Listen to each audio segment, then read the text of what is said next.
Opa! Então, Oi, você está ao vivo, segundo ele. então estamos ao vivo. Estamos ao vivo. Estamos ao vivo? Estamos ao vivo. Eu tô vendo a gente aqui. Você provavelmente vai ver. Eu também estou vendo tudo. Eu quero saber se as pessoas estão conseguindo ver. Gente, 11 minutos de atraso.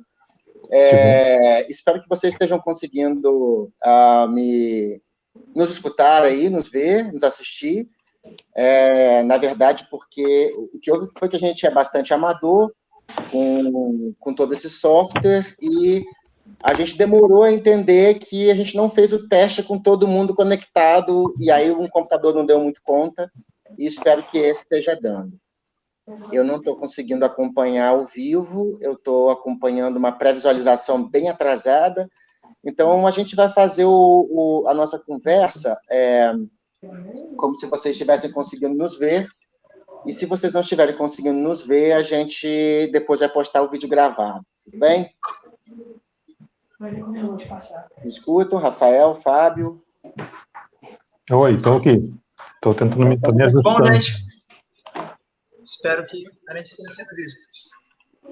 Isso aí.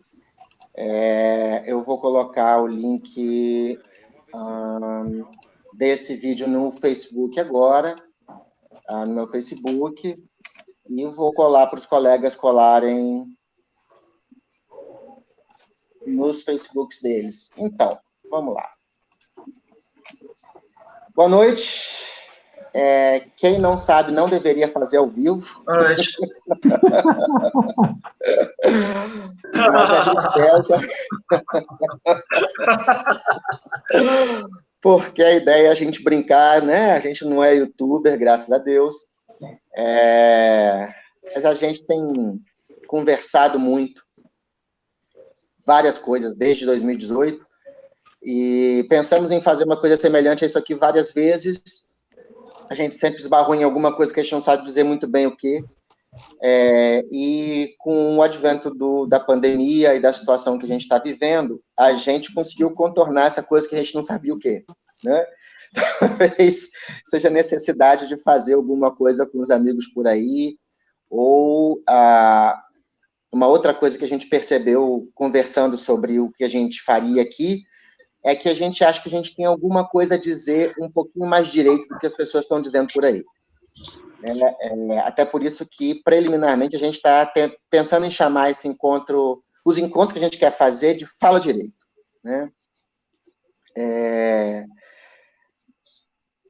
Acho que já comecei a introduzir, eu vou seguir, tá, gente? Se vocês quiserem me interromper, vocês me avisem, por favor, me sinalizem. O que aconteceu? A gente... Então, vou botar um fone de ouvido aqui, porque eu acabei me ouvindo. É ruim, né?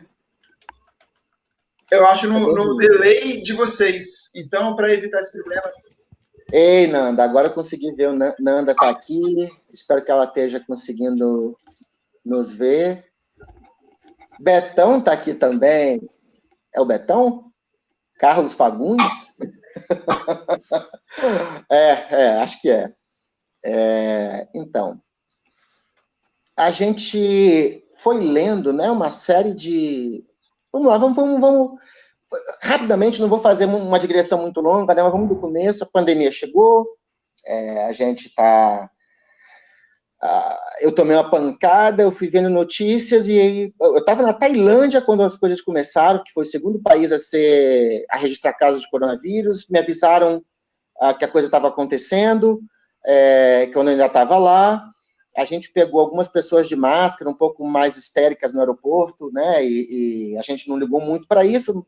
A Ásia tem isso direto, dane-se. E depois de quase um mês que a gente retornou da Tailândia, as coisas começaram a acontecer no Brasil. Acho que um pouco mais de um mês, 2 meses depois, né? Então, eu demorei um pouco a levar a sério as coisas, e quando eu comecei a levar a sério, que a quarentena bateu, que o isolamento bateu, criança sem escola, a minha esposa que é professora em casa, eu tendo que pensar como é que eu ia fazer com o consultório, né? Aí as coisas caíram, a ficha caiu, e a gente e assim acho que foi para muita gente também, né, inclusive o pessoal que está aqui, e a gente foi sempre discutindo e lendo as coisas, né, e acho que o boom das coisas aconteceu quando o nosso presidente resolveu tomar uma atitude avessa à recomendação da OMS e avessa ao que muitos outros países do mundo estavam fazendo, que é parar, isolar, diminuir a taxa de contágio. E naquele momento nós paramos, né? E dissemos assim, mas não é possível, que não tem nada que pare essa babaquice, e que agora pronto, vai virar quarentena é coisa de esquerda e ir para a rua é coisa de direita. Não é possível que nem nesse momento o vírus ideológico deixe de nos contaminar. E aí, no meio dessas discussões das leituras, nós nos deparamos com um texto de um coreano, que a gente vai comentar em seguida, que dizia que o Zizek estava errado, que o vírus não faria revolução, só a nossa razão faria. Eu vou só dar essa vinheta do vídeo, e aí a gente foi ler o texto do Zizek, que esse coreano rebatia dizendo que o Zizek estava errado, e eu queria ler para vocês, ler não, né, fazer um comentário para vocês do texto do Zizek, para a gente conseguir iniciar a discussão que a gente quer fazer agora. Só um instante. O Zizek, ele escreveu muito, ele deu muitas entrevistas nesse meio tempo, ele é um cara que produz muito, muito rapidamente também, e o texto que a gente está lendo aqui, eu até perdi a referência do título dele já. Enfim, acho que não importa muito agora, porque a gente não vai muito passar as coisas na tela, porque tem muita coisa para a gente conversar. Eu vou ler o começo desse texto, né, vou dar a minha opinião e a conclusão dele para a gente comentar o texto do... Eli, só uma coisa. Fala.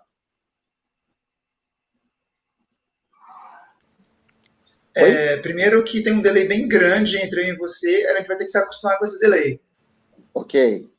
Segundo, que você podia mostrar o texto rapidinho, pelo menos, e botar o link no chat para as pessoas acompanharem a partir do link. O que você acha? Eu posso pesquisar esse texto agora. Só um pouquinho. Corona. O Zizek, logo que começou a pandemia, ele disse que ele queria estar na Wuhan pós-apocalíptico, deve ser muito legal isso aí. Achei uma versão do Outras Palavras, tem várias versões desse texto circulando. Ele, inclusive, é um texto que está dentro da coletânea A Sopa de Wuhan, em espanhol, né? Ele está na coletânea. Eu vou colocar o link do texto nos comentários da live do YouTube para as pessoas abrirem, porque eu ainda estou um pouco perdido entre as janelas aqui. Vamos lá. Tá nos comentários do YouTube, da live do YouTube, eu postei o link do Outras Palavras, tá? O título do texto é... Ótimo, legal. No Outras Palavras, o título é Zizek vê o poder subversivo do coronavírus, tá? E ele começa assim: a disseminação contínua da epidemia do coronavírus acabou desencadeando também certas epidemias de vírus ideológicos que estavam adormecidos em nossa sociedade. Fake news, teorias da conspiração, paranoicas e explosões de racismo.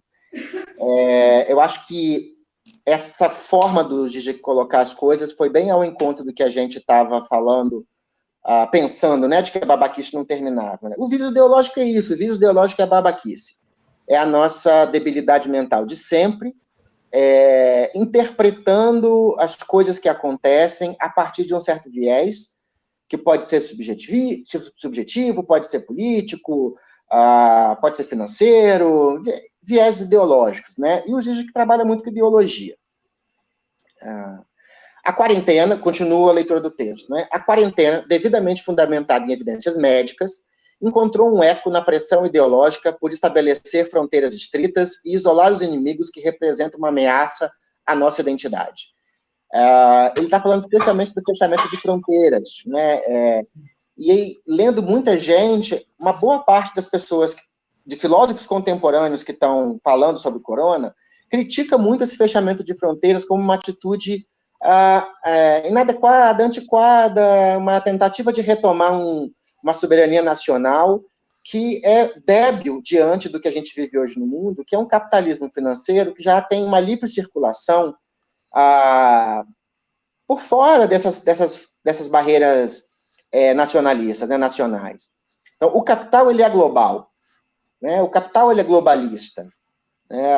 Os Estados-nação, eles estão subordinados a esse... Rapidinho, Eli, só uma parte. Como?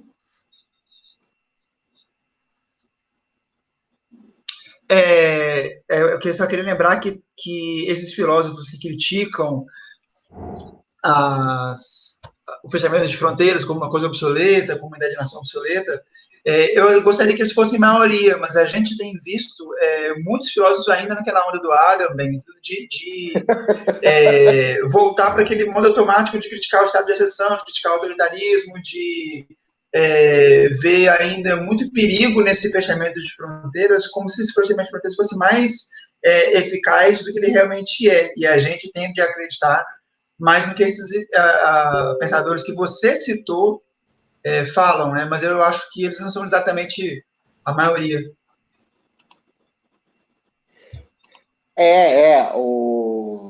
Tem muita gente que está entrando num modo de acusar as medidas de contenção da pandemia como medidas de uma escalada autoritária do Estado.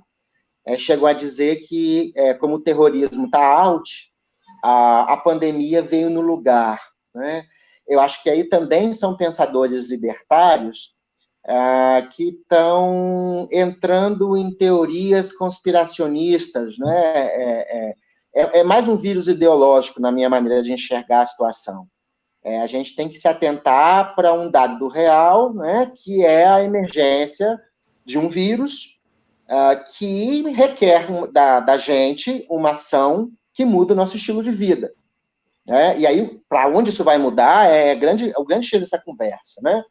Mas, só continuando aqui, o último parágrafo que eu quero ler do início do texto. Mas, talvez, outro vírus muito mais benéfico também se espalhe, e se tivermos sorte, irá nos infectar. O vírus do pensar em uma sociedade alternativa, uma sociedade para além dos Estados-nação, uma sociedade que se atualiza nas formas de solidariedade e cooperação global. E aí, assim, essa é a direção que o Zizek está dando para a leitura dele do corona. Veja bem, ele não está dizendo que isso vai acontecer, ele está dizendo que talvez, um outro vírus muito mais benéfico também se espalhe, quer dizer, é possível que essa ideologia mais solidária, de superação dos Estados-nações, também seja um vírus que se espalhe e vai concorrer com outros vírus ideológicos que estão aí. Ele não está dizendo que isso vai acontecer. E assim, ele falar isso não é uma novidade para quem acompanha ele. Quem conhece um pouquinho dele sabe que ele gosta muito de falar de cinema, né? Não como crítico cinematográfico, né? Não como crítico de cinema, mas como alguém que analisa alguma coisa, a ideologia presente nos filmes, especialmente filmes populares, né? Matrix, Avatar, Titanic. Ele gosta de filme pop, ele não está fazendo análise de cinema francês, embora de vez em quando ele fale alguma coisa sobre La Von Trier, enfim. Mas... Ele faz bastante também, faz. Ele lê há algum tempo nos filmes populares, né, blockbusters, que a gente só consegue pensar um depois do capitalismo quando a gente está falando de um filme apocalíptico, um filme de tragédia, um filme de cataclismo. E até mesmo o Rafael estava num grupo de estudo sobre Zizek na UFES, né, com uma professora lá da pós-graduação, onde ele estava justamente se propondo a trabalhar isso, de tentar encontrar literatura, ou mesmo outras linguagens, onde alguém estivesse pensando um mundo pós-capitalista que não fosse em termos de tragédia. E, se eu não me engano, você não encontrou, né, Rafael? Ou é tragédia ou é ficção científica, não é isso? Sim, sim. Tá me ouvindo? Estou te ouvindo.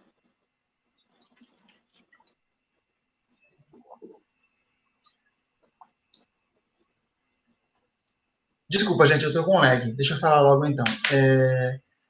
E eu acho que eu posso estar adiantando muito do que ele está querendo desenvolver, mas eu acho isso um problema mesmo de imaginação política. As pessoas querem muito sair do capitalismo, mas eu acho muito difícil, em primeiro lugar, você se outorgar uma tarefa que é literalmente sobre-humana, né?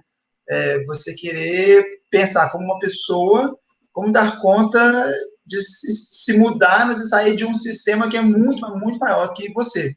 É como você querer que alguém pensasse na antiguidade para além de sistemas tradicionais que eles já conheciam para coisas que a gente só conhece agora. Não sei, é muito diferente. Segundo lugar, eu acho que é um problema de você não tem como sair de uma coisa ou mudar para um outro estágio se você não tem esse objetivo em mente. O que é uma sociedade não capitalista? Que não seja as sociedades já passadas, que não seja a servidão, que não seja o feudalismo, que não seja o patronato, que não sejam as formas que a gente conhece do passado. A gente não sabe o que é. Mesmo a União Soviética, a China, dá para você pensar que elas foram, de certa forma, um capitalismo hiperdirigido pelo Estado, assim, sabe? Tipo, as indústrias estavam lá, a forma de se lidar com as indústrias estavam lá, a forma de estruturar a sociedade, os Estados estavam lá. Então, o que eu vejo é que a literatura reflete muito isso, assim, que a gente não consegue ter esse objetivo na cabeça. Se você não tem esse objetivo, você não tem para onde ir. Então, não adianta você questionar os métodos de se sair do capitalismo se você não tem para onde ir, entendeu? Eu acho que... Eu, inclusive, nem gosto muito de discutir as coisas nesses termos, por causa disso. Aí eu fiz essa procura nesse artigo que eu estava escrevendo. Certo. Então, e aí o Gija, que ele é muito... A tese dele vai muito nesse sentido, né? E ele diz que ele só...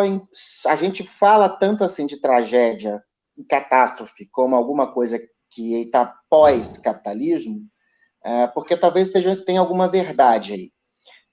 E para ele, achar que é verdade, que a gente só consegue ver o fim do capitalismo como uma tragédia, um apocalipse ou uma catástrofe, levou ele a pensar que os únicos 3 meios de questionar a nossa maneira de viver hoje, a nossa ideologia, né, capitalista, são o que ele chama de comuns, os bens comuns da humanidade, que são o meio ambiente, a nossa herança genética e os direitos autorais.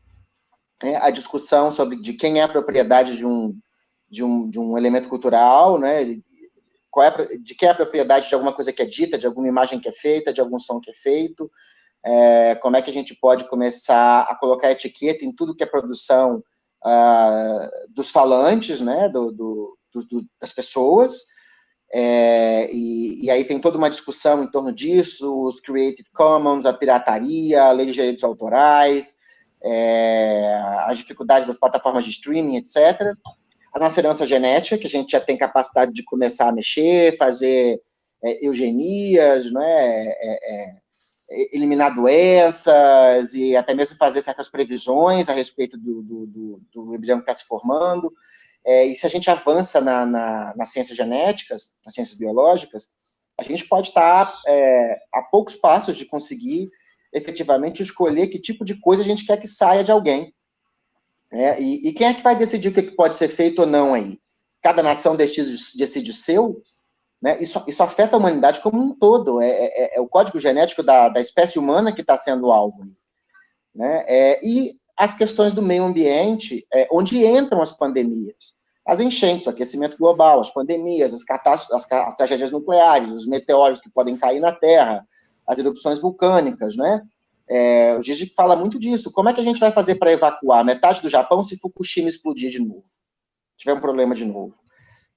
Um país sozinho não dá conta de fazer isso. A gente tinha que ter, aí entra a tese dele, né? Instâncias transnacionais, globais, políticas, capazes de regular as outras instâncias transnacionais, né, a produção cultural, a nossa herança genética, as tragédias ambientais, e, por exemplo, também está acima da circulação de capital, que a circulação de capital seja subordinada a essas instâncias políticas transnacionais, né? E aí ele vê que o corona como uma ameaça que provoca a discussão em torno disso. E para finalizar, né, meu comentário sobre o texto dele, vou ler mais 3 parágrafos do final do texto. Ele diz: tudo isso não indica claramente a necessidade urgente de uma reorganização da economia global que não esteja mais à mercê dos mecanismos de mercado? É óbvio que não estamos falando de comunismo às antigas, mas de alguma forma de organização mundial que consiga controlar e regular a economia, bem como limitar a soberania dos Estados-nação quando necessário. Acho que nesse ponto ele responde um pouco a esse medo de uma escalada autoritária dos Estados, né? Os países já conseguiram fazer isso no contexto da guerra no passado. E agora todos nós estamos, efetivamente, nos aproximando de uma guerra clínica. Um comentáriozinho, né? Ainda dele no texto, né?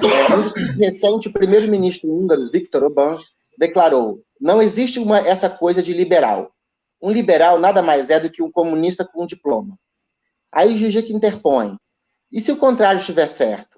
Se designarmos como liberais todos aqueles que se preocupam com a nossa liberdade e, como comunistas, aqueles que sabem que só podemos salvá-la por meio de mudanças radicais.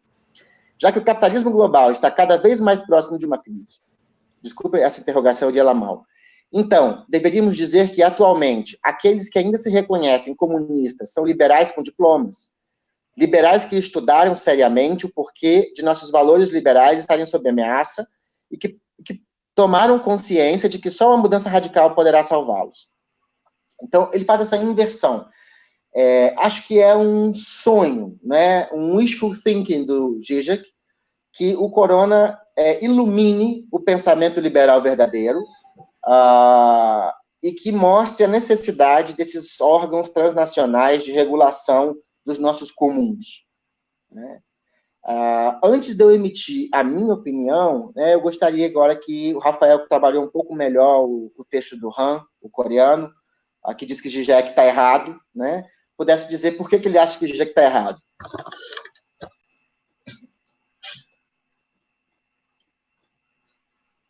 Tá bom. Deixa eu tirar o fone porque eu me ouço em delay.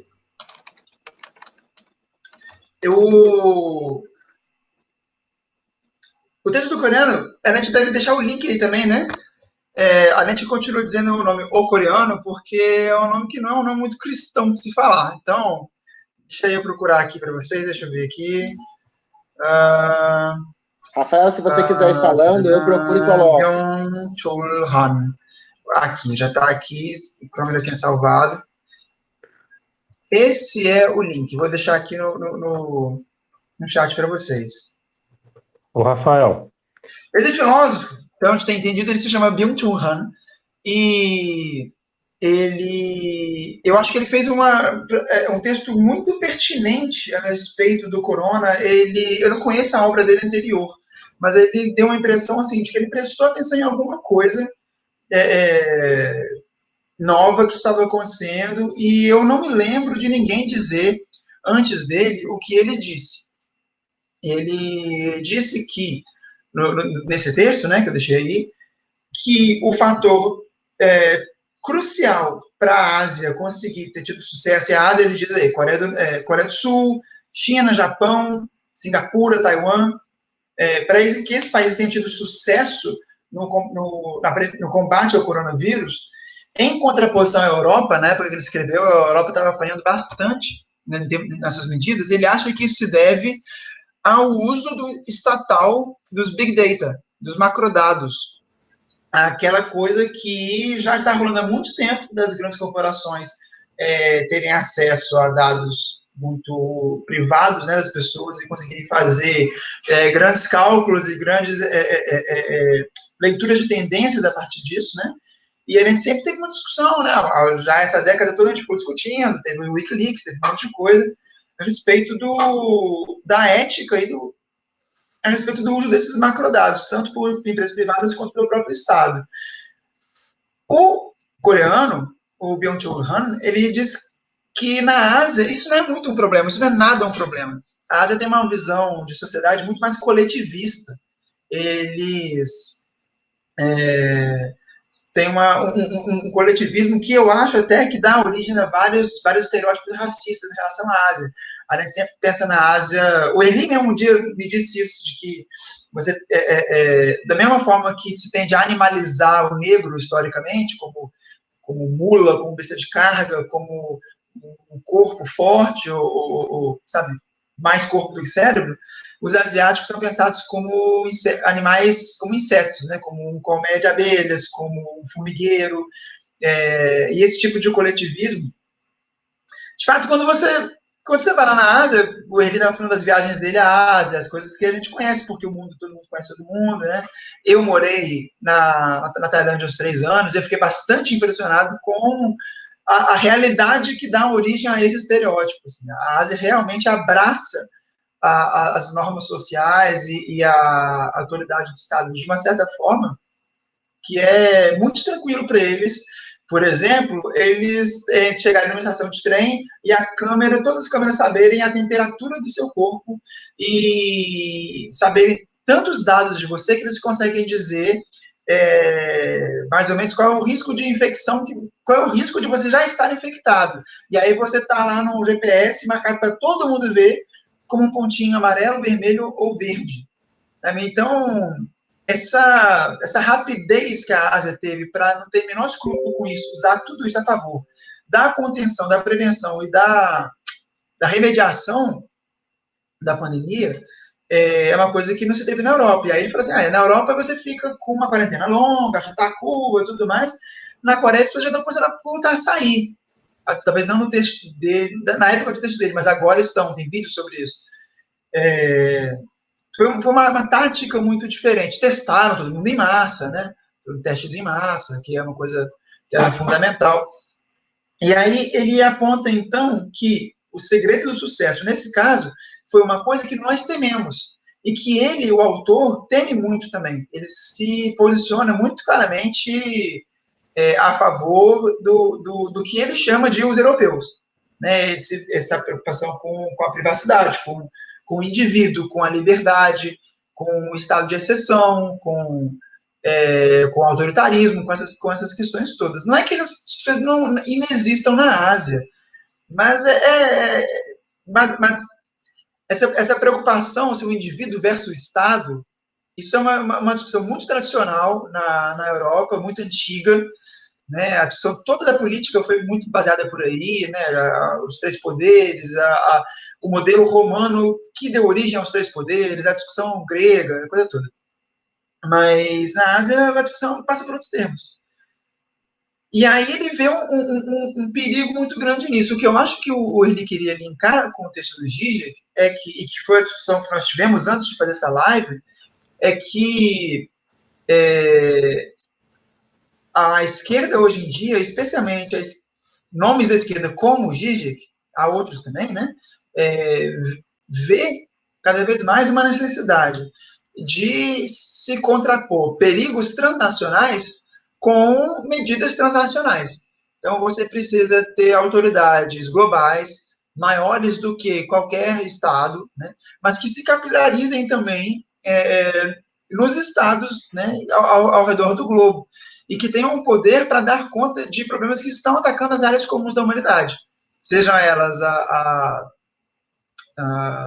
as questões ambientais, ecológicas, né, que são questões que ninguém consegue, você não consegue responsabilizar ninguém, porque ninguém tem culpa, é uma coisa assim, cada um está cuidando do seu país, cada empresa está cuidando de si, cada pessoa está ali cuidando de reciclar o seu papel, de fechar a torneira do banheiro enquanto está tomando banho, né? Você não consegue fazer isso uma discussão realmente global, porque a ONU também está cada vez mais enfraquecida, porque parte do projeto dessa alt-right, dessa direita reacionária louca nova que a gente tem, é de enfraquecer acordos internacionais e órgãos internacionais como a ONU. Então, a questão ambiental, questões de saúde pública, como as epidemias e pandemias, que, se você for ver, já tinha discutido isso há algum tempo.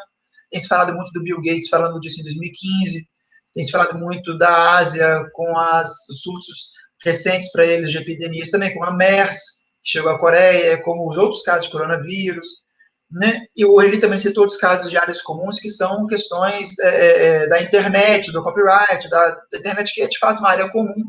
Hoje a gente lamenta muito, né, o sonho de uma internet de 10, 15 anos atrás que foi se perdendo por causa de como a coisa foi se tornando um grande cartel de poucas empresas e como isso mudou toda a dinâmica das redes sociais e da criação de conteúdo. Então,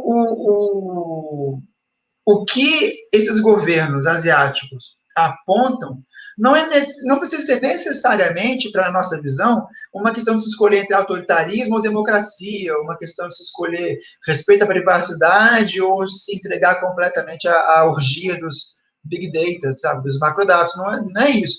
É de que tem certas ações que devem ser levadas a cabo por um certo caminho, e esse caminho tem a ver com esse caminho que a Ásia tomou, que é um caminho de você atacar o problema onde ele está.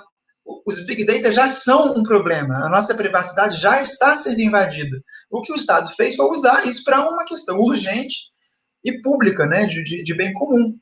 Essa questão ela se resolve também transnacionalmente. Não adianta você fechar fronteiras, tudo, porque é um problema do mundo.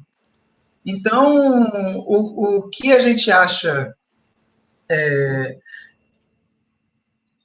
Bom, aí acho que eu vou me adiantar numa discussão que o Henrique quer levar pelo pensamento dele. Então, eu encerro por aqui. Se alguém falou alguma coisa que eu estava falando, desculpa, eu tive que interromper meu som aqui porque eu estou num delay. Ô, Rafael, eu estou falando aqui que eu acho que você está assistindo pelo YouTube, em vez da janela do Jitsi. Você está num lag tremendo.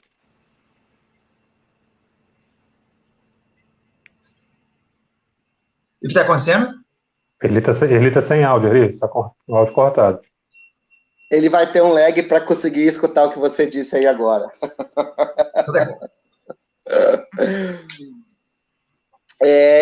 Eu acho que... Mas eu estou escutando vocês... Ah, entendi.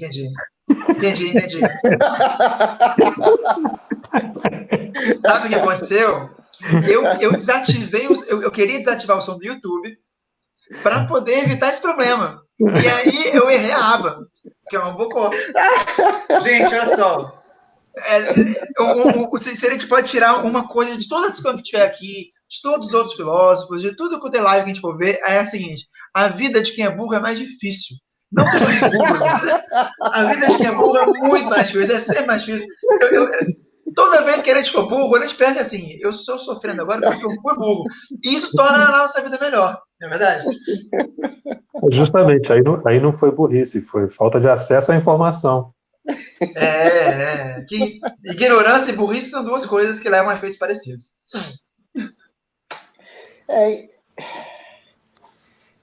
A gente só queria polarizar com esses dois textos para aquecer, né, para mostrar alguma leitura, mas eu acho que o interessante mesmo é a gente conversar agora. Fábio, você gostaria de começar a pontuar alguma coisa? Você quer apresentar ainda alguma outra coisa lida? Como é que é? Não, agora eu acho que vocês já adiantaram bastante a discussão toda em torno ali. Foi o que o Rafael falou também. A gente começou essa conversa porque quando a gente se deparou com o texto do coreano, né, que eu não sei falar o nome dele, porque ele parecia que ele estava entendendo melhor umas coisas em relação a essa crise que outras pessoas não estavam falando. Hoje em dia, agora, isso já tem algumas semanas que surgiu esse texto, né? Agora já tem muita gente falando, discutindo em torno disso, só que ele falou primeiro, entendeu primeiro a coisa e, apesar de estar entendendo bem a coisa, no final ele termina falando que o Zizek está errado. Pois é. Sendo que quem tivesse lido o texto do Zizek antes e ler o texto dele, ia achar que esse cara leu o Zizek e está concordando com o Zizek, só que ele termina o texto dele falando que o Zizek está errado. Eu acho Eles que foi. falam a mesma coisa. No fim das contas, eles estão falando a mesma coisa. Só que a ênfase do Byung-Chul é no estado de vigilância asiático, no coletivismo asiático. E a ênfase no Zizek é a utopia europeia. Né? Como é que a gente mantém essa utopia europeia viva, né, diante disso tudo? Aí a gente ficou na dúvida, né, se o Byung-Chul, se ele não entendeu o Zizek ou se ele quis só dar uma tiradinha para pegar carona. Né? Pois é. Depois a gente viu outras pessoas fazendo parecido, né? Eu acho que é uma hipótese razoável. Sim. Eu não sei se vou atropelar o que vocês querem desenvolver depois, mas eu acho que isso é uma malandragem das duas partes. Tanto da do Zizek quanto a do coreano. A do Zizek é uma malandragem antiga já, que é essa de usar termos que são carregados demais de sentido e de história, né? E que geram confusão mesmo se você não tiver prestando atenção. Eu achava, antes do Erli me convencer, na porrada, no chute, de que valia a pena ler Zizek, e eu sou grato a esses chopras por isso, eu achava que o Zizek era mais um desses francófilos que gostam de ler os franceses, que é obscuro, que foi um enfant terrible nos anos 90, escrevia livros que ninguém entendia, mas que faziam parte da festa, essas coisas. Eu me deparei com uma escrita muito clara. Existe uma coisa que as pessoas falam que é verdade. Assim, ele escreve, é difícil você ver um tratado super coeso entre uma. Mas para mim é tranquilo. Assim, eu acho que é muito fácil entender o que ele está falando. O que eu acho, a dificuldade de se entender o Zizek, que eu acho, é que ele não inventa muitos conceitos, que eu acho muito bom. Não fica inventando necropolítica, narcopolítica, biopolítica, não sei o que, os devires, os corpos, não, ele não inventa muito, mas ele usa conceitos já na malandragem. Vai falar em comunismo, não, eu sou comunista, mas você é comunista? Não, mas peraí, vem cá, a atenção já tá toda nele, sabe? Tem uma coisa assim, então ele consegue com isso conversar com liberais, com gente mais de esquerda mesmo, com todos os tipos, as feministas, com Occupy Wall Street, com Me Too, conversa com todo mundo. Agora, a malandragem do coreano, acho que foi um pouco essa também. É um cara, assim, que ele é pago para ser filósofo, não é de hoje, não é de ontem, e ele podia ter entendido melhor qual era do Zizek ali, que o Zizek não está falando com certeza de que isso vai levar inevitavelmente, tal qual Marx e Engels lá no manifesto, isso vai levar, não no manifesto, né, mas inevitavelmente à derrocada do capitalismo. Acho que ele está falando de uma chance, né? Até dia desses, o Zizek era o cara que estava ali se afirmando como pessimista, que quando a gente vê que uma luz no fim do túnel, essa luz é o trem. Então, esse cara, né, que se coloca como pessimista, esse cara está falando de uma chance, né? E, de fato, eu acho isso sim. Eu queria comentar sobre isso, né? Enfim. Foi mal, né? Fica à vontade. Não foi mal. É porque eu senti falta do Zizek, pessimista que eu conheço, né? Quando você vê uma luz no fim do túnel, cuidado, porque pode ser o trem se aproximando. Achei ele muito otimista e confesso que ele me deu uma enganada por um tempo. Né? Sim. A parte que isso realmente me incomodou foi no primeiro texto dele, que ele estava lá falando deslumbrado das ruas vazias de Wuhan, coisa e tal. Achei que ele também desrespeitoso. E me pareceu aquela postura clara de acadêmico, assim, sabe? Brincando de falar a mesma coisa quando está acontecendo uma coisa nova. Mas logo depois ele se corrigiu. E aí eu acho que eu perdoo todo mundo. Eu perdoo até o próprio Agamben, que escreveu um texto diminuindo bastante, né, a epidemia para poder falar mais de estado de exceção. Porque estava muito no começo. Eu não perdoo ninguém, não, cara. Especialmente o Agamben. Mas eu ainda estou para ver. Confesso que eu não sei no que isso vai dar. Acho que o Han apontou a possibilidade de um aparelhamento do Estado, né, do Big Data, da invasão da privacidade. existem outros, né, que estão mais paranoides, falando de autoritarismo do Estado. Eu descarto, mas não totalmente. E do campo do campo progressista, né, o campo de esquerda, a gente vê gente falando de uma retomada do keynesianismo, que eu não sei se dura pós-corona, e tem gente falando de mudanças mais radicais possíveis de se advir daí, porque nós... E aí é que tá, cara, é isso que eu queria não acreditar nisso, mas o meu coração está acreditando. A gente está mais tempo em casa, muita gente diminuiu o ritmo de trabalho, a gente começou a pensar mais na vida, porque a vida ficou mais esvaziada do que a gente fazia cotidianamente, rotineiramente, né? Até mesmo viciadamente. Muitos vícios que a gente tinha foram extraídos, né, com o isolamento. Só uma coisa, ele tá acontecendo alguma coisa que você não tá aparecendo no YouTube. Eu tô aparecendo sozinho e é você que tá falando. Você pode ter mexido em alguma coisa sem querer, não foi não? Acho que eu tenho que ficar alternando eu mesmo Não, quem fala aparece. Não é isso não. Sabe o que é? Às vezes o microfone do Rafael tá com algum ruído de fundo, aí ele fica dominando dominando a cena. Vou desligar o ventilador, então. Isso. Agora começou a alternar. Então, acho que a gente está pensando mais na nossa vida. Desculpa, vocês estavam ouvindo o ventilador, gente, antes? Não, tá ouvindo não. Só que o microfone pega. Tá bom. Acho que é bom acostumar a desligar o microfone quando não for falar e só ligar quando for falar, que aí evita essa alternância de janelas no momento inadequado, né? Tá legal. A vida de quem é burro, né? Mais difícil. Oi? A vida de quem é burro é mais difícil. Então, acho que isso da gente estar mais esvaziado tem me dado um pouquinho de esperanças de que a gente pense mais na nossa vida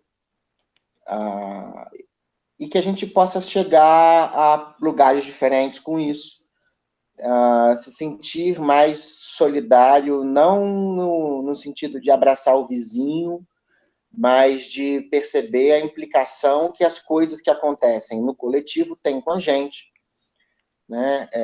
Eu estou vendo essa chance, eu acho que os estados liberais mundiais que passaram a dar assistência grande ao povo desassistido, né, porque teve que ficar em casa, está sem dinheiro, etc., etc., e um estado que vinha se dizendo quebrado e sem dinheiro há muito tempo. Que efeito isso vai ter sobre as pessoas que acreditaram nisso?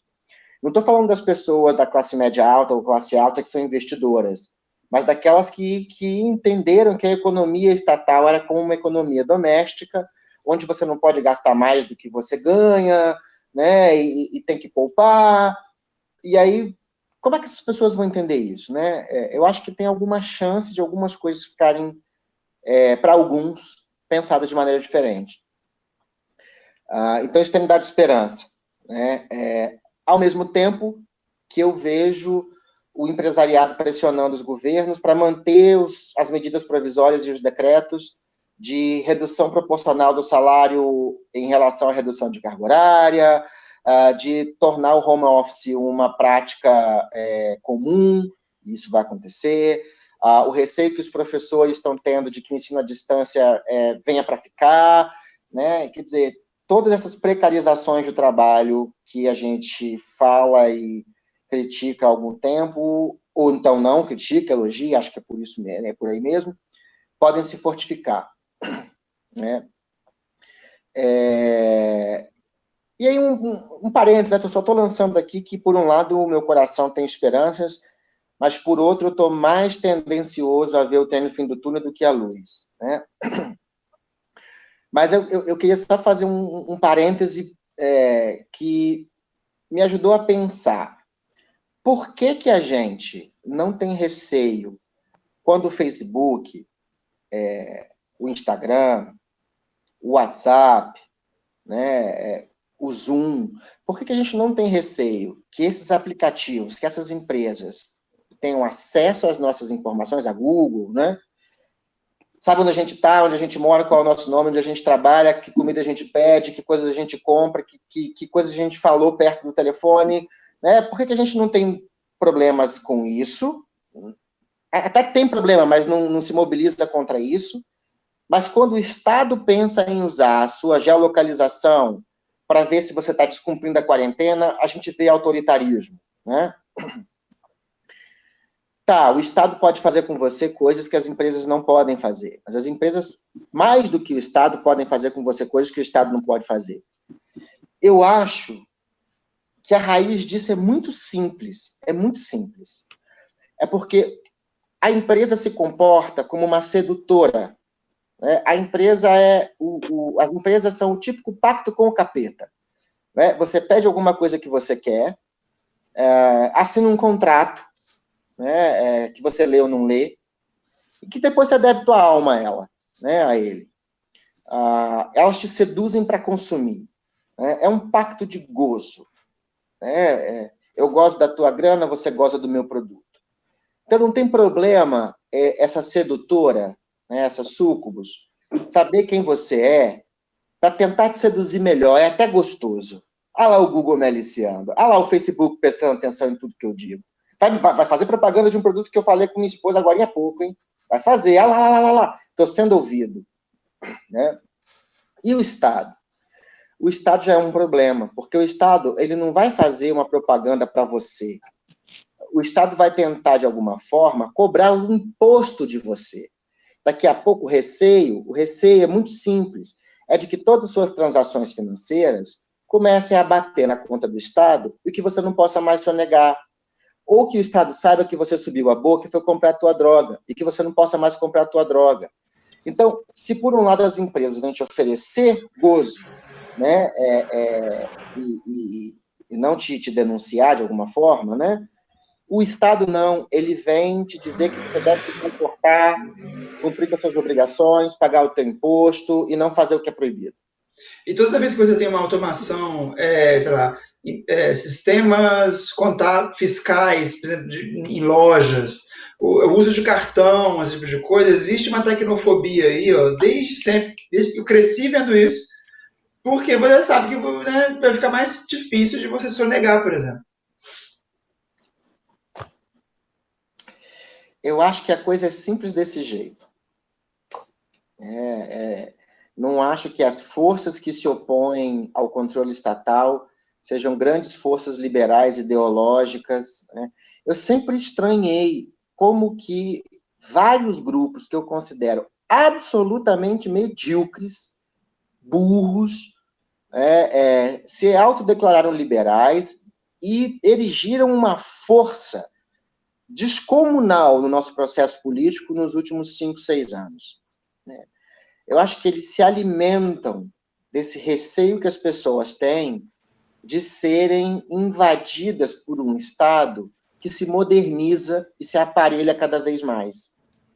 Tem a ver com sonegação, com redução de imposto, com desregulação, né? Não tem a ver com garantia de liberdades individuais, porque essa galera, quando a liberdade individual que está em xeque é do outro, está tudo certo, não tem problema nenhum. Ô, Erli, tá me ouvindo? Estou te ouvindo. Eu queria fazer uma apimentada, né, lançar algumas questões aí que eu acho que valeriam a pena serem debatidas, beleza? Tá ótimo. Primeira coisa, pelo que vocês passaram aí do exposto, não parece aí que a gente vai em breve se deparar com uma questão entre o comunismo chinês e o bem-estar social enquanto opositores, e por uma terceira via, uma força autoritária norte-americana impondo ali sanções e limites e até capturando bens para conseguir se segurar, porque são as três maiores reações que a gente observa, né? Um modelo autoritário chinês, de Big Data, que não vê a questão individual, um modelo de bem-estar talvez europeu, né, onde você trabalha com subsídio de populações carentes, com uma série de questões de distribuição de renda para conseguir reagir às indústrias, e essa questão norte-americana que eu estou vendo onde está se usando mais a força, talvez o Irã fazendo isso também, uma França de rebarba, mas não é o modelo hegemônico destes. Não seriam essas 3 questões aí que vão entrar em xeque nos próximos tempos? Mas os Estados Unidos, especificamente, está meio fora da normalidade, né?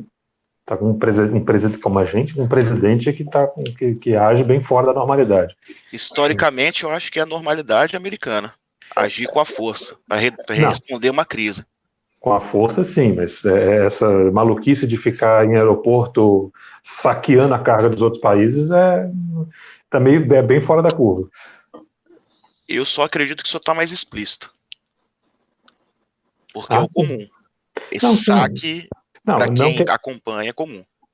Não que eles não fizessem, mas eles tinham vergonha de admitir que faziam. Tem. E isso por si só é uma grande mudança, eu acho. Sim, Porque o Trump e o Bolsonaro, eles se apoiam muito nessa coisa assim de vem cá. E em parte isso tem razão, porque a nova direita aí, reacionária, ela tem razão quando ela aponta e fala assim, vem cá, essas instituições todas que vocês estão defendendo, vocês acham que isso funciona? Vocês acham que isso serve para alguém? Assim, vocês acham que isso presta para alguém? Vocês acham que esses absurdos todos que o Bolsonaro faz, que o Trump faz, os outros eram todos assim, muito razoáveis e bacanas e gostavam de vocês, sabe? Então, mesmo que eles estejam fazendo basicamente a mesma coisa, mas de forma mais explícita, eu acho que essa quebra aí da necessidade de uma polidez, pelo menos, sabe? De uma liturgia, como o pessoal fala, isso faz muita diferença. Isso bagunça tudo, né? Então não é nem que o Fernando esteja errado. Chama de Fernando, gente, só porque vocês estão assistindo, a gente chama você de abacate, né? Mas esse é o abacate. Eu acho que o Fernando quis aí interrogar, né, se a gente vê como jogo de forças esses 3 modelos de Estado. Sendo o europeu um modelo pan-estatal, né, esses ideais de congregação, que a gente vê desde da história da Grécia Antiga, a União Europeia mais recentemente. Ideias progressistas. Mais o quê? Progressistas. Sim.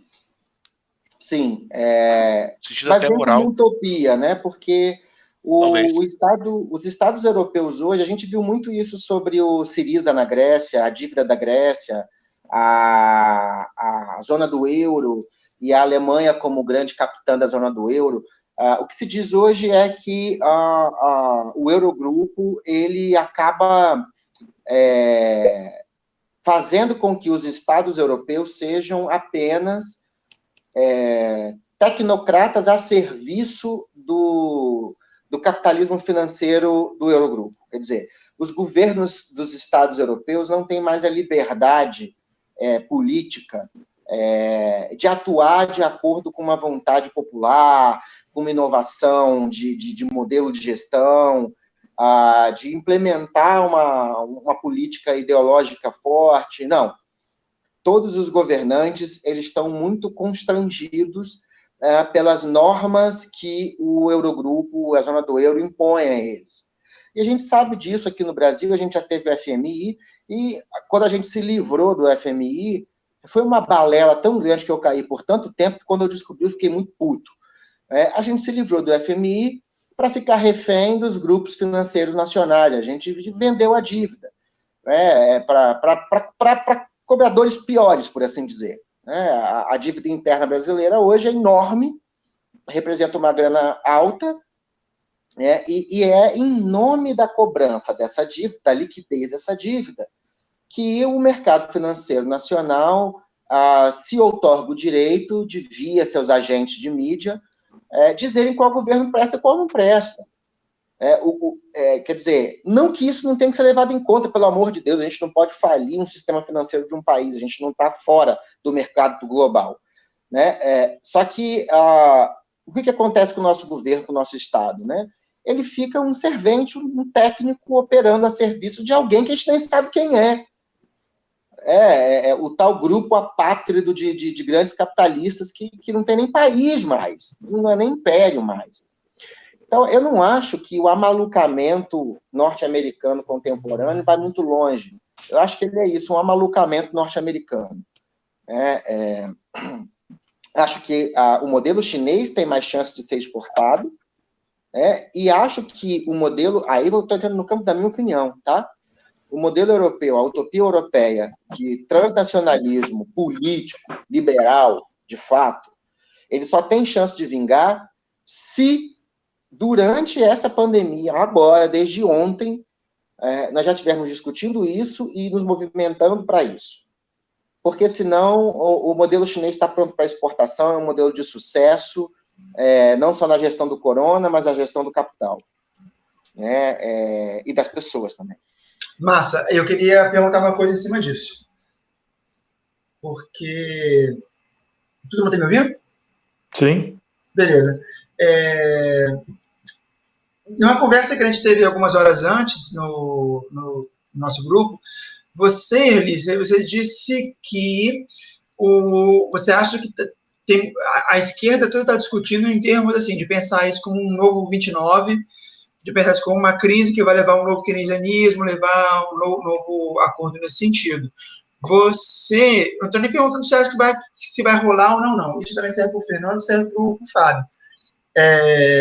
Porque parecia que essa não era o seu desejo, você não queria ir para esse lado, você queria que o mundo fosse para outro lado. Que lado é esse? Assim, se você não vê nada de bom assim, nesse novo keynesianismo, o que se veria de bom pós-corona aí? Dado que, né, esse tipo de coisa pudesse acontecer.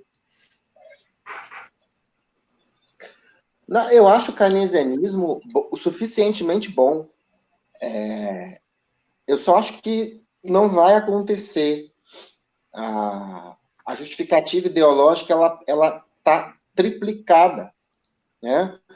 O que vai ser dito a gente já vinha mal desde 2008, a gente nunca se recuperou, e a gente teve que se endividar para suportar o corona. Agora estamos mais endividados do que... A gente quem? O mundo, o Brasil, quem? Os estados. Os estados. Os estados dirão isso. Acabou. O fôlego que a gente tinha, a reserva que a gente estava fazendo, acabou. Né? Agora a gente tem que, sim, desonerar ainda mais o Estado para a gente pagar essa conta. Eu acho que isso cola. Eu não acho que o keynesianismo neokeynesianismo vai colar, não. Queria que colasse.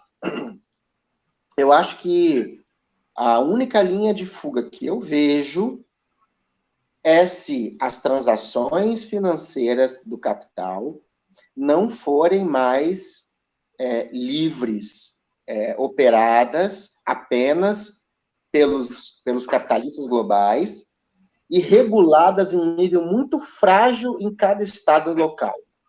Né?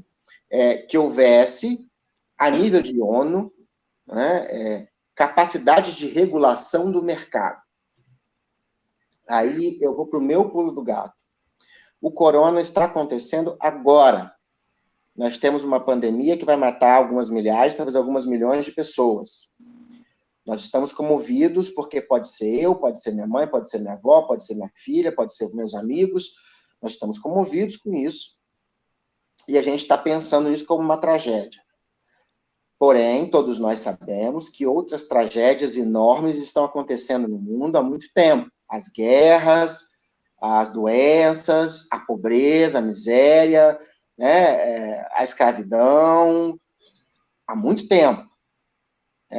Isso nunca nos moveu a uma ação, uma comoção global para erradicar esses outros males.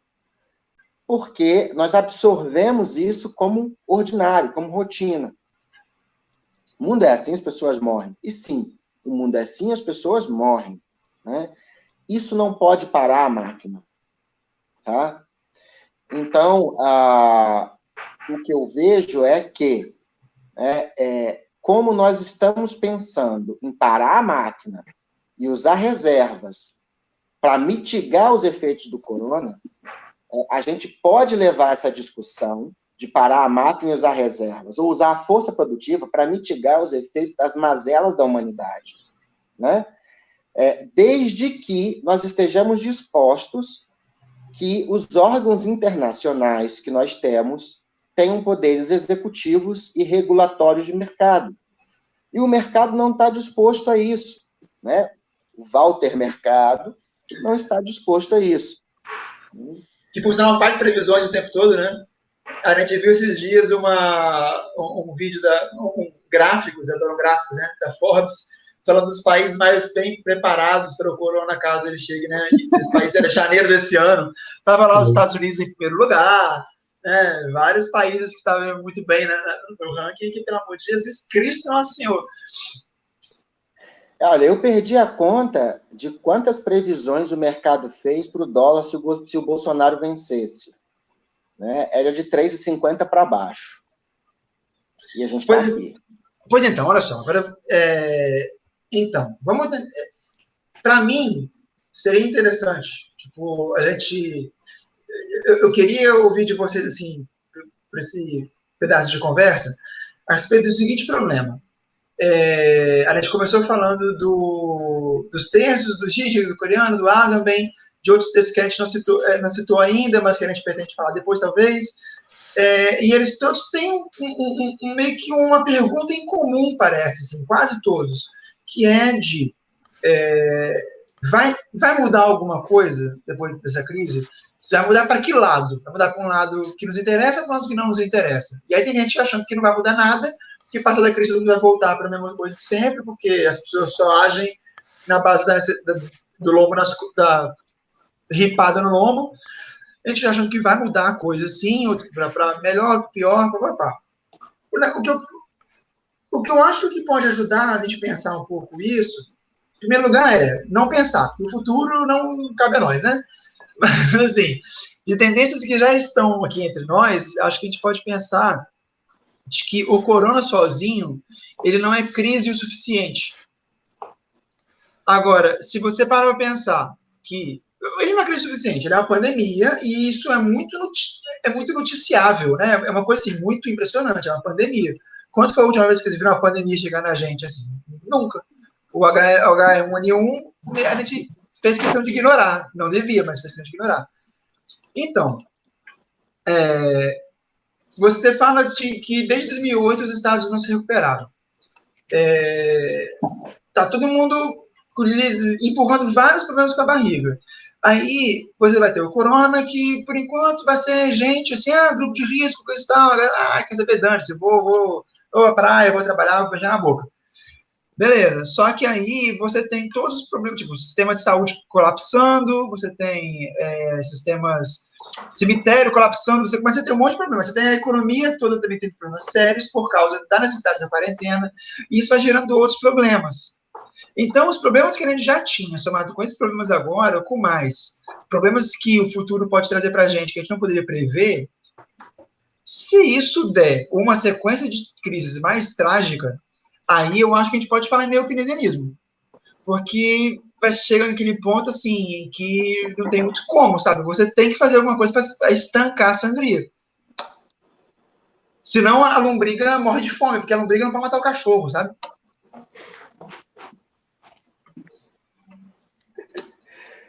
Quer comentar aí primeiro, Fábio?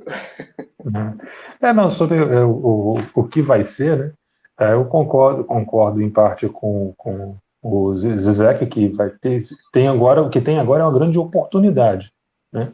Tem uma grande oportunidade de mudar as coisas. E o que vai ser, eu acho que está muito em aberto ainda, porque você não tem, nessa confusão aí, você não tem nenhuma grande tendência para nada. Nem tendência para o autoritarismo, nem tendência para o keynesianismo, né? Eu acho que só tem uma grande oportunidade, mas aí depende do que os atores vão fazer. Mas um ator parece que está bem na vantagem. Qual? A China, talvez. Sim, a China É está quem bem tem na vantagem. exportado, é quem está saindo primeiro da crise, está lidando melhor com ela. com certeza, desde antes da crise, mas hoje com certeza ela vai reforçar o apoio a alguns países que estão saindo do eixo norte-americano. São uma série de situações que a gente não consegue dizer qual política vai imperar, o modelo, mas um país que está com larga vantagem, eu acho que é bem claro para todo mundo. Eu já tenho dificuldade de entender o que a predominância da China pode desencadear em termos dessa discussão que a gente está tendo agora, assim, sabe? Tipo, de como os Estados vão se comportar, como a economia se comportar, entendeu? A China é muito opaca. Ela trabalha muito com segredo, né? E tudo. E eu também não sei se ela quer exportar o modelo de Estado dela. Pois é isso, é isso. Talvez não queira. Não. Não sei. Eu acho que... Eles agem só pensando no país, eles não querem exportar o modelo, eles não são comunistas ideológicos desse tipo. Não são. A Sara tem uma pergunta para você aqui, Eli, você viu? Vi não. Sara tem uma pergunta para você aqui, quando você quiser. No chat do YouTube. Eu comento essa pergunta já. Tá. Só para ir na questão que foi colocada agora aí, que o Fábio colocou, né, que está dada a largada aí para a gente ver o que é. Ele está concordando mais com o Gigi, que é uma oportunidade. Eu acho uma oportunidade, sim. E aí o Fernando diz aí que a China larga na frente. Eu acho que eu concordo com essa afirmação pelo seguinte: eles não precisam querer impor nem exportar o modelo de Estado deles. Se eles saem, porque eles vão sair primeiro, tudo indica que eles sairão primeiro da crise do corona. Se eles saem primeiro e saem entrando de volta no mercado financeiro, né, melhor ou semelhante ao que eles já estavam, eles dão a nota para o resto do mundo.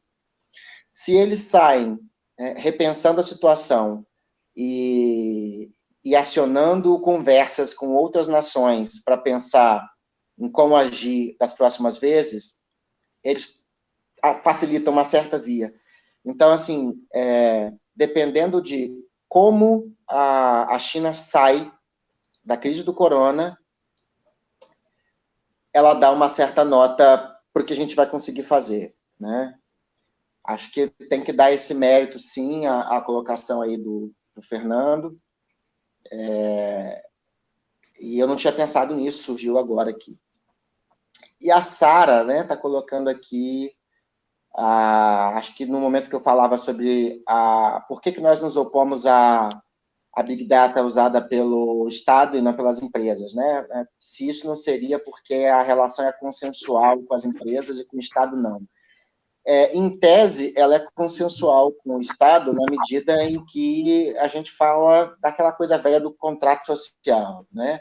Mas, sim, o contrato com o Estado ele é compulsório, você não pode não estar no Estado. Esse é um ponto, sim. O ponto também é que se a gente... Existe uma série de piadas, né, sobre esses contratos de usuário final para você usar programas, né, aplicativos, por exemplo. Ninguém lê. E você, em tese, pode discordar, mas aí você não tem WhatsApp, não tem Facebook, não tem... Então, também é compulsório, né? Você não tem como simplesmente não aceitar esse contrato com essa empresa. Claro que é uma compulsoriedade diferente e que a empresa não tem monopólio de uso da força, então, né, é uma outra história, lógico. Por isso que eu situo mais como uma sedução. A força da empresa é a sedução sobre o cliente. E aí a Sara também coloca aqui, se além disso, não devemos levar em consideração que temos uma memória social na humanidade de estados totalitários que fizeram miséria com uma tecnologia muito inferior que temos hoje. Eu acho que sim. Só que a mesma mentalidade de autoritarismo do poder que a gente tem, que a gente viu nos estados ao longo da história, ela contamina os CEOs. Eu não sei dizer se as empresas são menos autoritárias do que os estados, eu só acho que elas têm menos meios. Então... Enfim. Aqui no Brasil, eu acho que isso é especialmente verdade. O caso do Trump também é um caso a se pensar, assim, porque com o corona, a gente viu uma oportunidade muito grande para quem tem ambições autoritárias, se conseguir uma lei marcial, se conseguir um estado de exceção, as coisas todas que o Agamben estava criticando lá, e eles não pegaram, com exceção do Orbán, na Hungria. Eles não pegaram, tipo, não precisaria fazer uma ditadura, assim, claríssima como na Hungria, mas você poderia ter uma escalada ali de liberdades autoritárias que eles não pegaram, não quiseram pegar e não saberiam, no caso do Bolsonaro, ele não saberia o que fazer se ele tivesse esse poder na mão. Então fica muito claro que não é uma questão assim de Bolsonaro é tipo um Hitler ou não, assim, ele é tipo um Hitler em uma série de aspectos. Agora, no aspecto assim, de querer ser um líder que vai ser autoritário e dominar, ele não saberia o que fazer com isso, ele está ali para bagunçar o negócio, para que outros autoritarismos possam agir, assim, né? A impressão que dá é que autoritarismo a gente pensa, sei lá, num professor ou professora lá do Pink Floyd mandando nos alunos. E o que o Bolsonaro é, na verdade, é aquele aluno que consegue fazer a professora sair chorando da sala, sabe? Para a galera do fundão poder bagunçar à vontade, zoar as meninas feias, tacar, sabe? Tipo, fazer bullying na galera, meter cuecão, aquelas coisas todas. Então, assim, é esse tipo de autoritarismo que eu acho que está sendo a questão agora. Cara, o Boris Johnson, quando ele mudou de ideia e parou e voltou para a estratégia que o resto da Europa estava fazendo, ele não ordenou para a galera ficar em casa, como o Macron fez, como o Merkel fez, como todo mundo fez. Ele pediu, galera, não, por favor, fique em casa, não faz isso, sabe?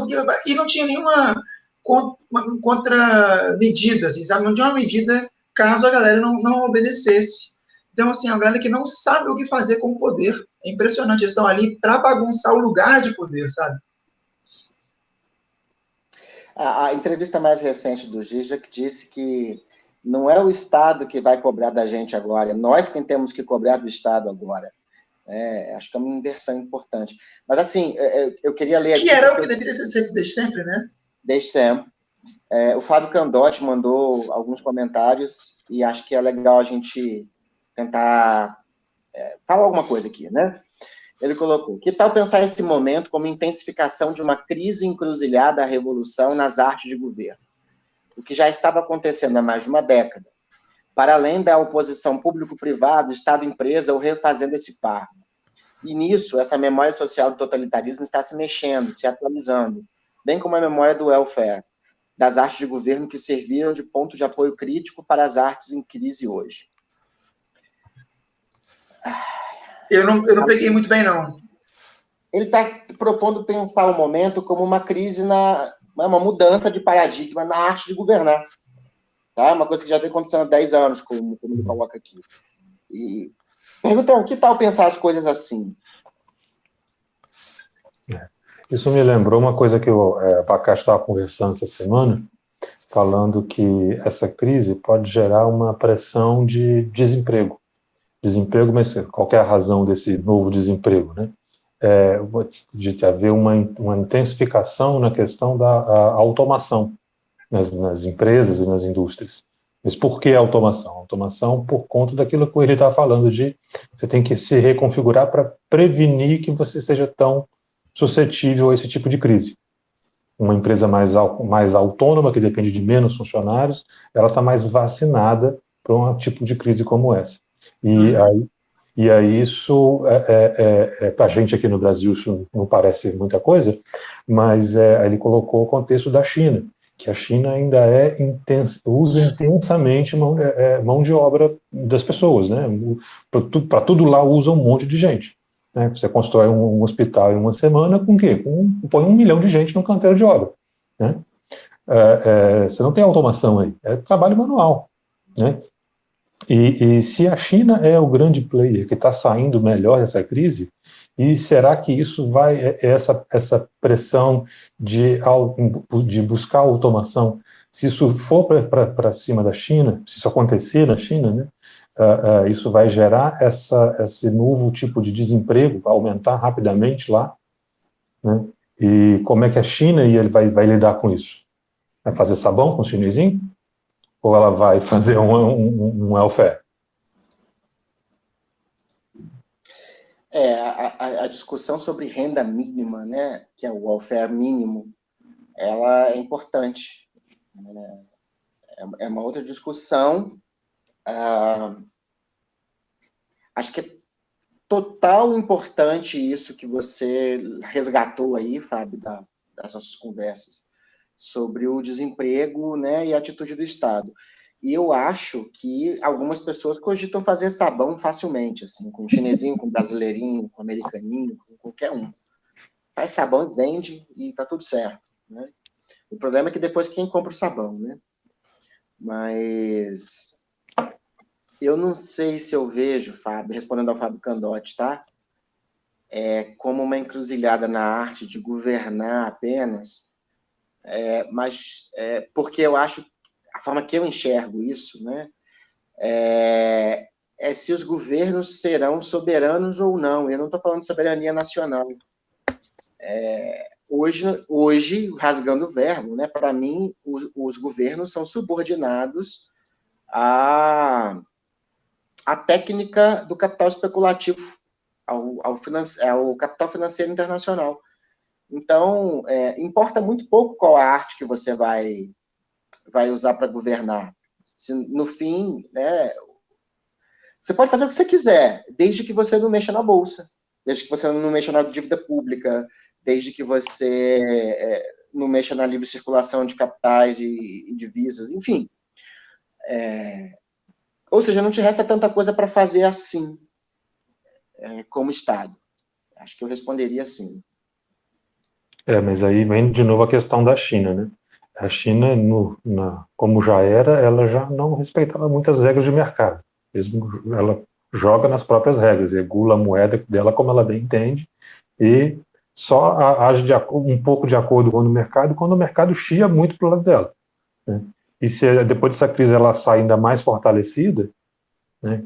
Então talvez a influência do mercado possa ser diminuída por conta disso.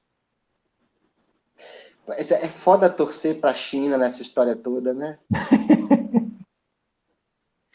Eu acho muito foda, porque eu gosto de China, né? Não estou torcendo para a China, não. Eu só estou achando que é o que vai acontecer. Não, mas eu tô. Ele é um sinófilo incorrigível. Não só esse eixo que está se formando aí, Rússia-China, ele parece ser o único eixo onde os governantes tiveram a ousadia de governar, de fato, né, e de impor a uma ordem estabelecida global as próprias vontades, coisa que os outros estados não fazem. A gente agora é muito menos.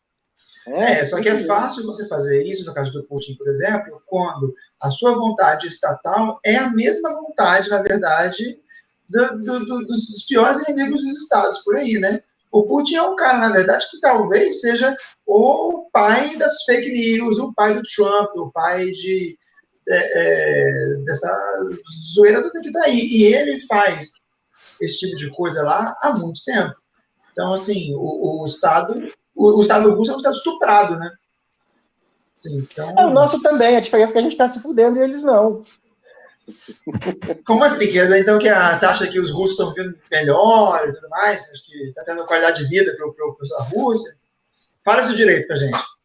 Não, eu não sei direito. Eu queria saber direito. O ponto é que, por um lado, eu acredito que esses dois estados especificamente, né, Rússia e China, eles conseguem se impor a uma lógica de funcionamento, o que me faz ter simpatia por eles, a torcer por eles numa certa medida, mas, por outro, eles estão indo por um caminho distópico. Esse é o problema, é distopia ou morte, é isso? Então, eu acho que essa é uma questão que a gente não deve se colocar. Rafael está mudo. Eu estou mudo? Mas não, eu estou ouvindo ele. Alô, tudo bom, gente? Não, tá não. Eu também ouço. Beleza? Espero que você, querido de casa, também você esteja me ouvindo. Isso. O Fábio está falando aqui, não estou pensando no governo como algo próprio ao Estado. A maquinaria algorítmica do Google também governa, por exemplo. Aí é outra história. Mas enfim, sigo, tá massa. Pô, valeu, Candote. Quero te ver aqui também. Ó, seguinte. Tá me ouvindo, Fábio? Tô ouvindo. Uma vez, conversando com o Erlindo, e eu estava muito numa pegada anti-China, e ele sempre muito chinês, muito xenófobo, ele foi me temperando, assim, e eu fui entendendo algumas coisas que eu já deveria ter entendido há muito tempo, que é, basicamente, que a gente não precisa torcer para Estado nenhum, né, a favor nem contra, assim, né, tipo, a gente teria que pensar, acho que com um pouco mais de estratégia diplomática, assim, né? Imagine que você é o Estado brasileiro, você não tem que torcer para a China ou torcer para os Estados Unidos, você tem que jogar com isso aí. Como alguém menor, um jogador menor deve fazer. Assim, você não vai se aventurar a fazer uma coisa que você não tem condições, né? Você não vai mexer com quem você não deve mexer, ou você vai jogar com uma coisa que te é favorável, que é a presença de uma outra superpotência. Então, você ter alguém contestando a hegemonia americana é interessante. Não porque eu odeio os Estados Unidos, porque eu amo a China, mas por causa dessa configuração. Não me interessa muito saber quem está ganhando, quem está perdendo. O que me interessa é saber quais são as possibilidades de um mundo mais interessante para a gente. Então, é por aí que o meu interesse vai. Assim. Isso me lembrou da Coreia, porque a Coreia do Sul, né? Porque ela está se saindo muito bem nessa crise também, não tão quanto a China, mas está se saindo muito bem. E eu acho que se isso surgir culturalmente essa coisa da China como grande exemplo, tal, talvez o Ocidente passe a adotar a Coreia como exemplo. Se não, esquece China. China é maluca comunista, e vamos ver o que a Coreia fez. Né? Vai passar a fazer como bandeira o exemplo da Coreia para abafar o caso chinês. E isso é interessante, porque esse é o medo que o coreano tem no texto dele. O medo dele talvez seja um medo muito relacionado ao que o Fernando estava falando sobre a influência da China. Só que ele colocou de uma forma muito específica. O medo dele é de que essa submissão aos Big Data e ao uso irrestrito deste poder pelo Estado, que isso se torne uma necessidade que convença os europeus. E o Ocidente, né? Acho que está falando em termos de Ocidente, mas mais Europa. Eu não acredito muito nisso. Eu acredito que perigos similares a isso possam ocorrer. Mas eu acho também que oportunidades similares a essas possam ocorrer, porque é importante que coisas similares a essas aconteçam. É importante que o Estado tenha condições de governar, né? E você vive num mundo de macrodados, você precisa de... Esse é o ponto, né? Quando o Fábio coloca aqui, governar nem necessariamente é o Estado, o Google, né, pode governar. O que eu quero é que o Estado governe. Exatamente. Porque o Estado, eu tenho alguma participação na Constituição dele. O Google é opaco, é uma empresa privada e eu não sei do que acontece lá dentro.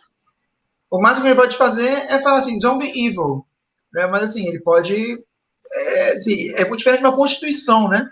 Uma Constituição é uma coisa. Você virar lá e falar assim, não seja mal, sabe? É outra. É diferente. Eu posso até acreditar nos donos do Google. Há um tempo atrás, os livros do Julian Assange estavam de graça no Kindle. Eu baixei li um pedaço. E ele tem um esforço muito grande para articular a Google e o governo norte-americano, né? E coloca muito, muito claramente que o Google funciona hoje praticamente como um serviço de inteligência do governo.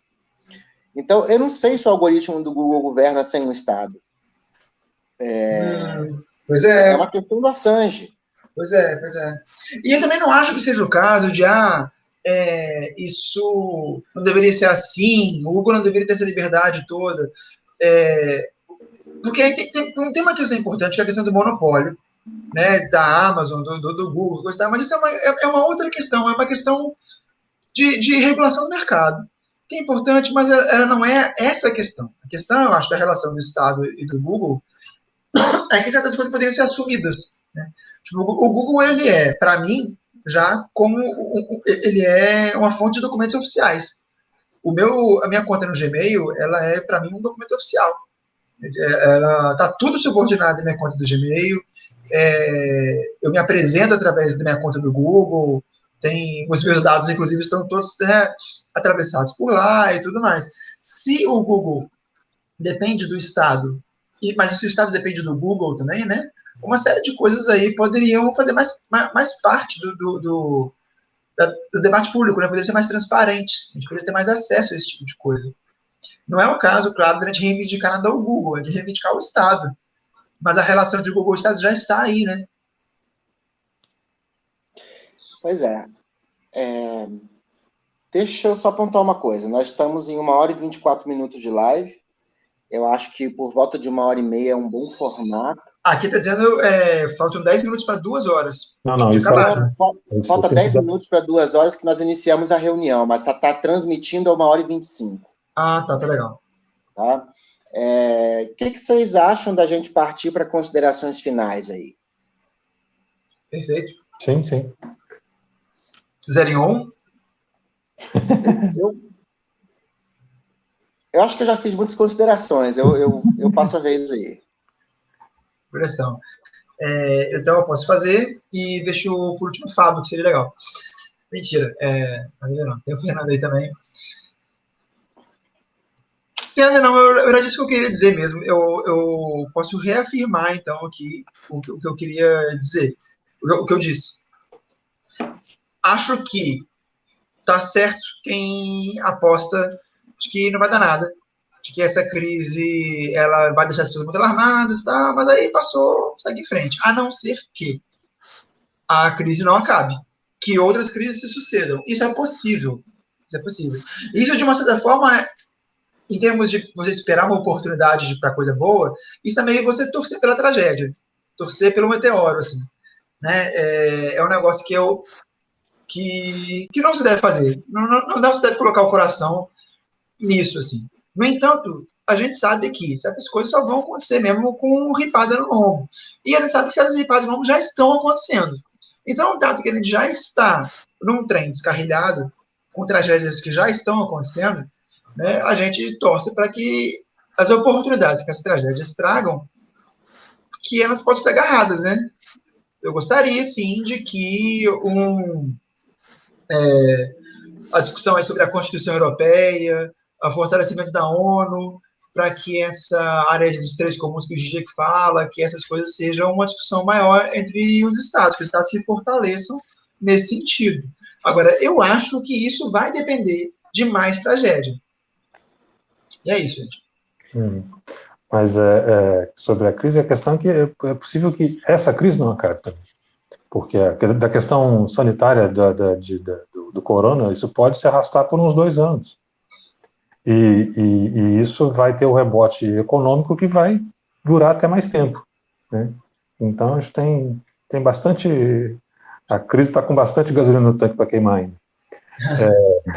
E eu acho, como considerações finais, né, concluindo que eu acho que ainda está cedo para dizer o que vai ser esse mundo pós-crise, porque a gente não sabe nem quanto tempo essa crise vai durar, mas, de qualquer forma, quem está saindo na frente com alguma vantagem é a China. Eu acho que, sim, é real aquilo que o coreano, vamos falar o nome dele certinho pelo menos uma vez, Han Byung-chul, que o que ele falou de ter essa... Ele falou, inclusive, na ordem coreana, parabéns. Sobrenome na frente, né, e tudo mais. O que ele falou que o que vai ter sobre o Ocidente essa pressão do exemplo asiático, de como eles, os países asiáticos, lidaram com a crise, né? Eu acho que também é possível, eu concordei com o Abacate naquilo que ele colocou, de que pode surgir essa crise, essa questão de uma demanda por automação na China, né? Isso passar a surgir lá, porque isso lá quase não tem, é muito pouco, muito incipiente isso lá ainda, né? Só que para a implementação desse modelo asiático na Europa, pelo menos, complicado falar em América, porque a gente não sabe o que vai ser de América por algum tempo, né? Na Europa, passa pelo aquilo que ele falou, que o que funcionou na Ásia funcionou porque a população tem muita confiança no Estado, né? Não falando de China, porque China o cara não tem opção. Mas especificamente ele citou o exemplo de Coreia do Sul e Japão, né? Que eles têm altas estruturas de controle lá e de monitoramento das pessoas, e as pessoas submetem isso de bom grado porque tem confiança no Estado, tomar as melhores decisões e vai fazer a coisa certa, né? Só que como é que você exporta isso para a Europa, né? O europeu, eles não têm tanto apreço pelo Estado quanto se tem nesses países, não. Né? Esse vai ser o conflito aí. É isso. Eu acho que são boas considerações finais. Daria para a gente fechar dizendo que a gente não sabe muito bem para onde as coisas vão, mas que elas já foram? Estão indo.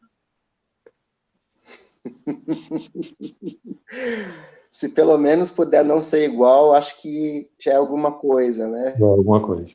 Preferia não ser distopia, mas... Então é isso. Abacate, considera algo? Não, nada. A grande consideração. O mais prudente de todos, né? Esse fundo sinistro dele com a careca, eu acho muito engraçado. É isso, gente, ó. 90 minutos, acho que tá bom, já ficou longo. A gente não é o duplo expresso. Só um expresso só. Você, querido de casa, você que não sabe o que é o duplo expresso, continue assim. Todo respeito aos jornalistas do Duplo Expresso. Eu sei que tem grandes nomes ali, né, e tudo, mas assim... Abraço para o Rômulo Maia, eu gosto dele. Sim, Pepe, né? O rapaz lá que discute militares, um cara bacana, esqueci o nome dele, cara bom. Mas, de fato, não tem a menor condição. É isso, a gente vai ficar por aqui. Os comentários que forem surgindo no YouTube, no Facebook ou em qualquer outra maneira que as pessoas encontrem para falar com a gente vai tentar pensar em responder de maneira mais breve, evidentemente, né? Ou com vídeo gravado ou com uma nova live. Gente, abraço, valeu as pessoas que ficaram aí com a gente. Beijo. Fomos. Alô.